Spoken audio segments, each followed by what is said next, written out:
Well, let's see. At Fall River this week, we're going to do, Lord willing, Moses, Abraham, Noah, and Jonah. So I thought I'd just give you all four of them right here. You ready? I'm just kidding. We're going back to Luke chapter 14. I hope you'll join me there. Luke chapter 14. Something I entitled The Cost of Undone Living.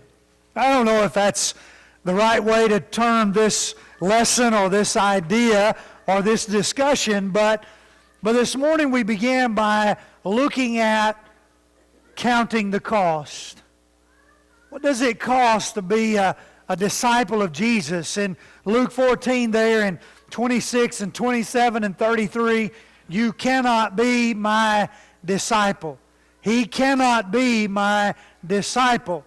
You cannot be my disciple unless, and we began this morning by looking at what the cost involves. Tonight I just want us to stop and think about a life that doesn't finish. What does that look like? What does that mean? How does that...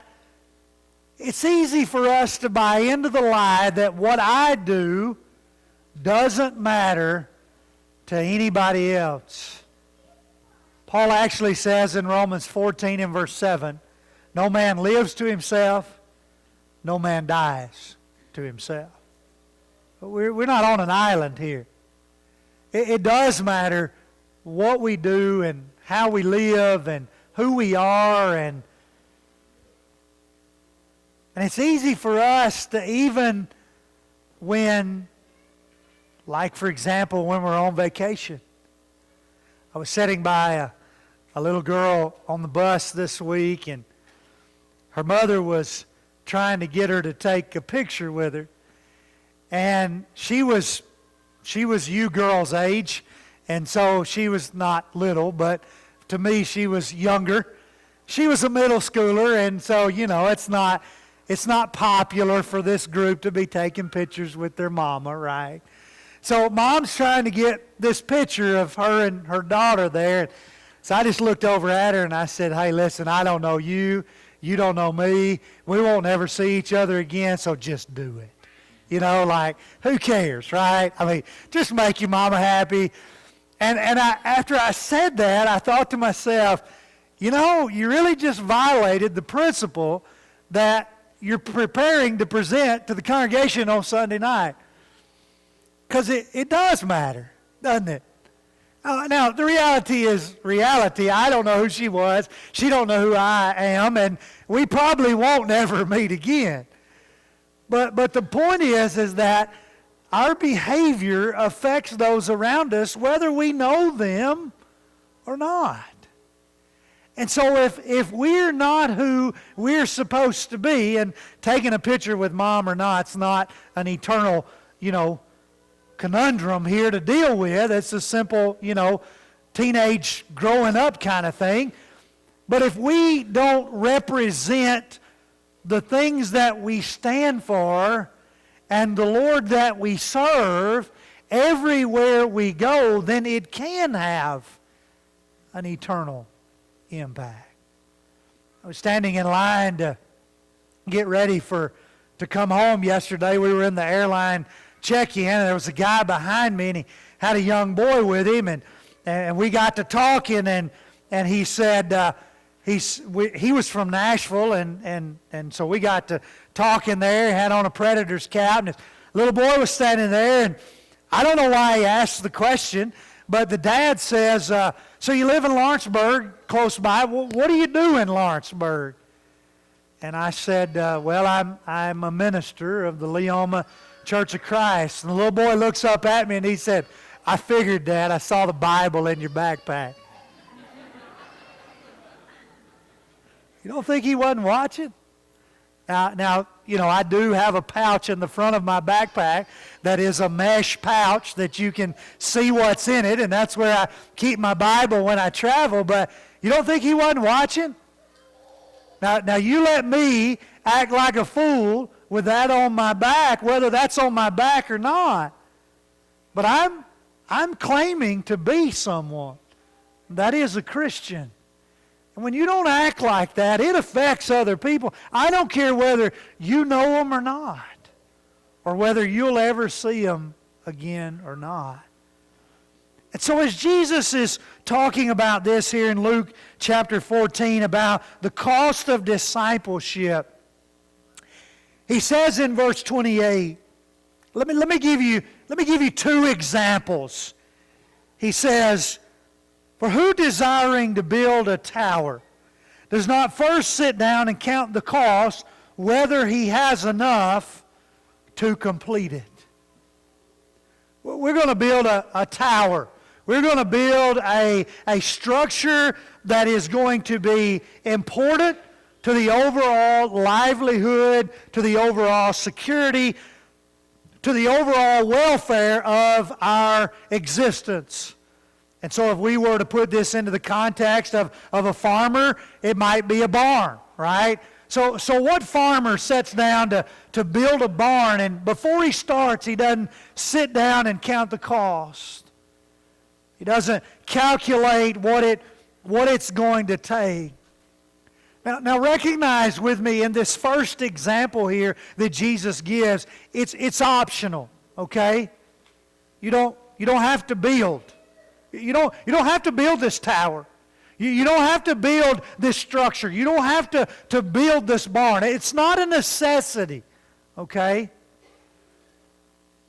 It's a choice. So if you choose to build, and there's nothing right or wrong about whether you build or not here. That's not the point.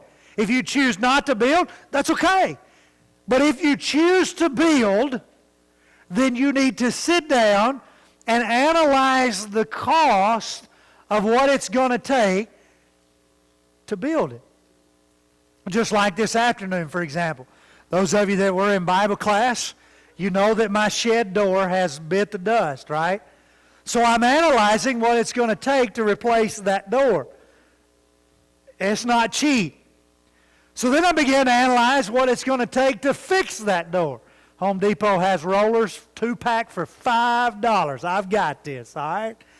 Chastity will let me have my $6 back that I gave her yesterday. Then we'll be good, right?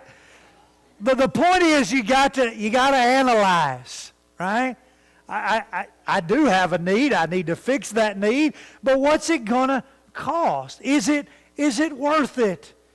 You know, I'd love to just replace the whole door, but is it worth it, right? And can I fix it? What's it going to take to fix it? This man sits down and says, okay, here's what I want to build, but what's it going to cost me to build it? And after carefully planning that out, then he's ready to build. But if he so chooses not to calculate that out, and he starts to build, look at what begins to happen in verse 29. If the foundation is laid and you're unable to finish, then all will begin to mock him. This man began to build but was not able to finish. Wouldn't it be a sad commentary on our eldership if we just left that slab over there like it is? Just think about that for just a moment. There's been days of work go into that. There's been hundreds of dollars, I don't know. But there's been laborers come and go and different crews doing different things to get that to where it's at. And let's just say that the decision was made to stop right there. Do you realize the hundreds of people that drive up and down this road? I've had 2 or 3 to ask me already. Maybe you have. What are y'all doing at the church? We're building a glorious foundation. I mean, ain't it beautiful? It's got these little metal spikes sticking up out of it. We just set out to build a foundation, and I think we did a pretty good job at it. What do you think? No, that's not what I'm telling them. You know better than that, right? What we're doing is, well, obviously it's not done yet, so I can't prove that's what we're doing. I've seen the print, Maria. It's laying on your desk, by the way. I've seen it. I know what it's going to look like when it's done, but it's not completed. But the cost has been analyzed, and the means by which to pay for it to be completed. But imagine, you've seen structures that were started but weren't complete. And you, like everyone else, would, what happened? What's the problem here? Why didn't they finish what they started? You see, there is harm done when living is undone. When we haven't carefully, well, what I do doesn't matter. Yes, it does. Well, if I just choose to give up and quit, then it don't affect. Yes, it does. It does affect other people. And here's a man who started building, and if he didn't count the cost beforehand, he might end up with just the foundation. And if he ends up with just the foundation, then he's going to have to endure the mockery that comes because of that. Look at the second example. The second example is a little bit different in verse 31. Or what king going out to encounter another king in war? Now we're not neutral. In other words, we didn't ever have to start building on the south side of the annex. That was a decision that was made, but it didn't have to be made. But now when you're encountering another army, you're under attack, you can't say, well, you know what, I'm just going to choose not to fight here, right? There's no such thing as an option at this point.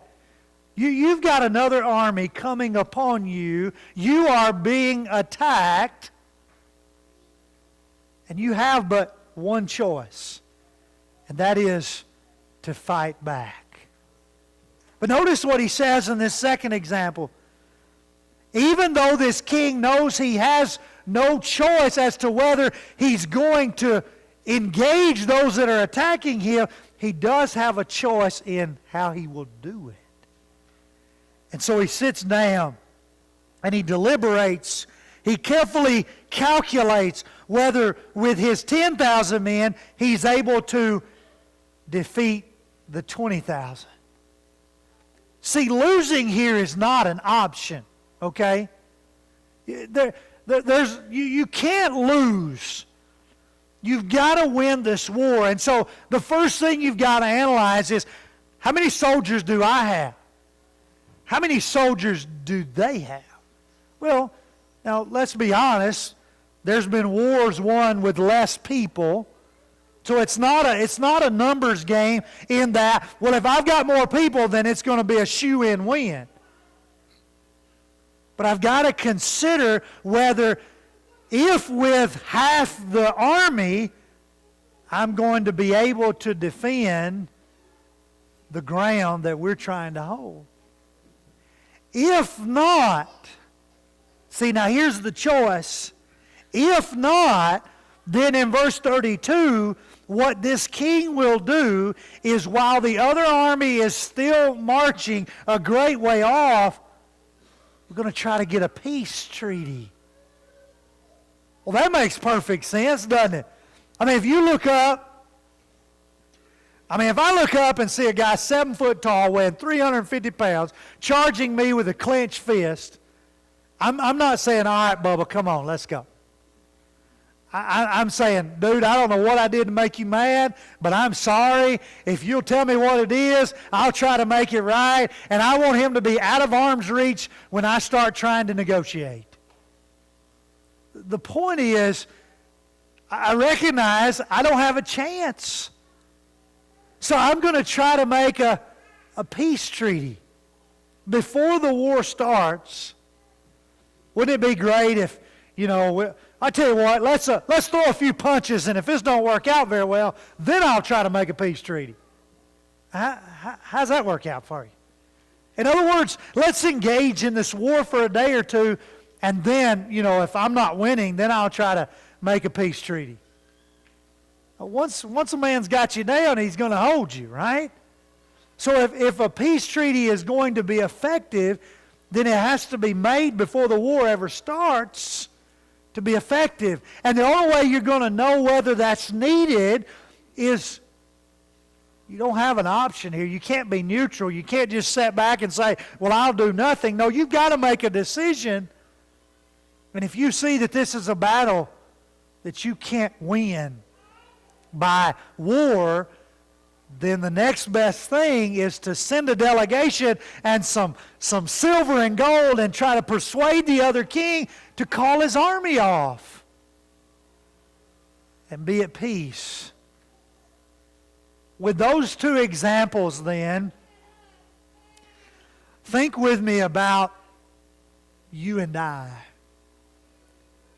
Let's just ask it this way. What harm can undone living do? Well, let's start with simple, and let's move our way to a little more permanent effects. So if I was going to start with maybe some minor, if you will, not to minimize any of these, but if I was going to start with something that is kind of common and happens pretty often, and it's not always and usually not detrimental, but it can be, I would start with discouragement. When you and I look at someone who is claiming to be a Christian, or who once was a Christian, who once was faithful and who once served the Lord, and now we look up and they're no longer being faithful, or they're no longer attending services, or they're no longer involved in church activities, or they're behaving in a way that is counter God in culture and at school and in society. Perhaps one of the most common effects is discouragement. It just discourages you. So what I'm telling you tonight is that you and I have a very real ability to be a discouragement to other people.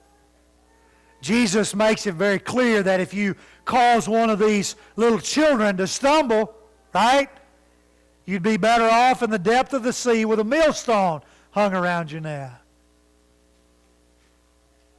I don't want to be discouraging to anybody.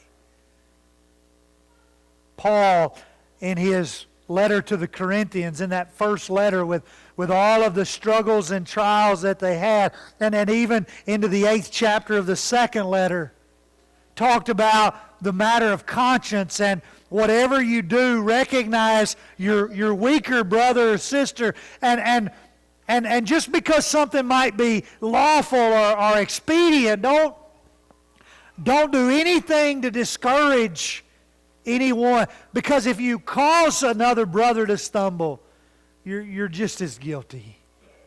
I don't want to be discouraging to anybody. In Acts chapter 13 and verse 13, Paul and Silas are on that first missionary journey, and John Mark's with them, and they get to Perga in Pamphylia. And the Bible tells us that John Mark turns and leaves the group and goes home. That must have been discouraging. What do you think? I don't know what all the reasons are for him going home, but it must have been discouraging to Paul and Silas. I know it was discouraging to Paul, because you remember what happened in Acts chapter 15? He told Barnabas, hey, if you're taking that John Mark kid, I ain't going with you. Paul said, I got to have somebody that's going to stay with me, that's going to be committed. When we set out on that journey, that we had to complete that journey. We needed each other. And John Mark, he didn't complete it. I'm not taking him again. I know it discouraged Paul. I think about Demas. 2 Timothy 4 and verse 10, Paul says, I had Demas with me, but he left me. Why? Because he was in love with the present world. Don't you think that discouraged Paul? Don't you think that broke Paul's heart? That here was a fellow servant and a fellow Christian that just loved the world and the things of the world way too much. And so finally he just give up and quit.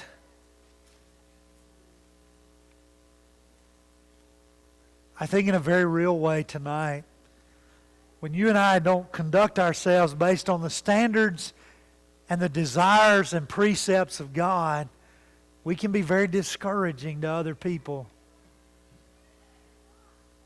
As I come down that list, I think about then secondly, the problem of ridicule. You heard Michael Shank say from his book, the number one reason why people become unfaithful to the Lord who had been faithful in the church? Hypocrisy. Hypocrisy. It's not real. It's not genuine. It's not truthful. It's not faithful.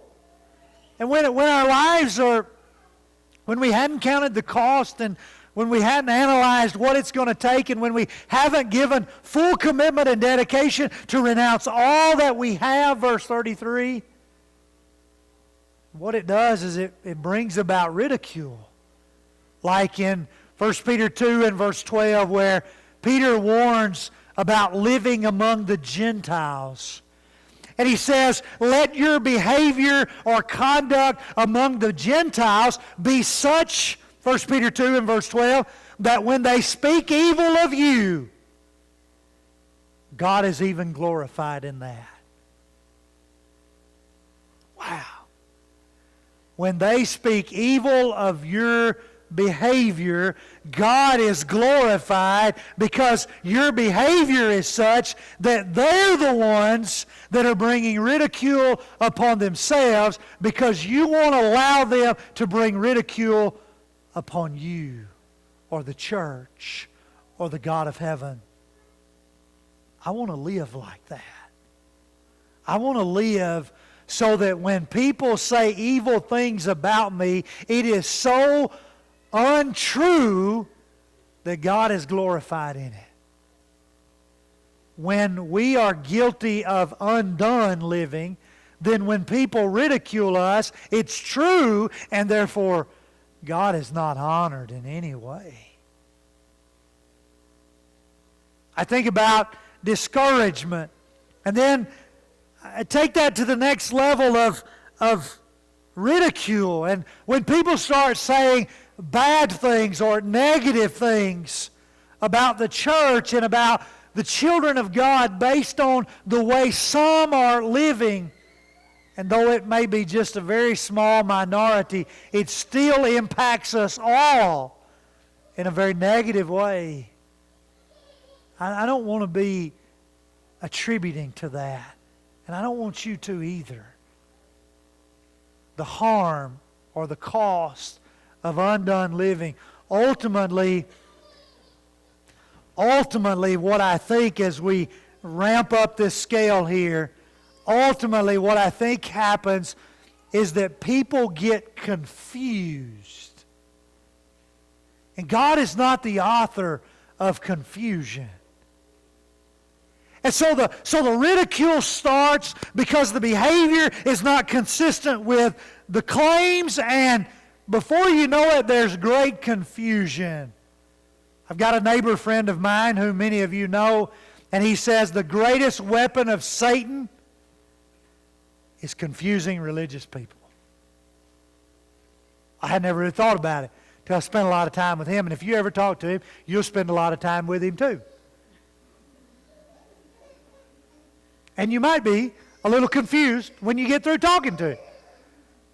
But I think he's got a very accurate point. Confusion. If I can just confuse people to not really know or understand what the truth shall set you free. If you know the truth, John 8:32. But if I can just muddy up the truth and confuse people, then how can I know what you're telling me is the truth? Are you living consistent with the truth? It may not be that I'm ridiculing you or the church. It may be that I'm confused about what real truth is because I don't see any consistency in your life. Why don't you show me by being consistent with the biblical precepts of what truth is? People would rather see a sermon than hear a sermon any day. Right? So show me. When our lives are undone, or when we have dropped the ball short of the finish line, then the harm that can be done ultimately and finally, people's going to be lost. People's going to be lost. Those who are involved in undone living are going to be lost. But let me ask you, who are you helping to be lost? We're always asking the question, who are you helping go to heaven? And that's a great question. And I don't want to take away from its importance at all. But maybe it would help us to realize the importance of helping people go to heaven if we would understand the ability that we have to help people go to hell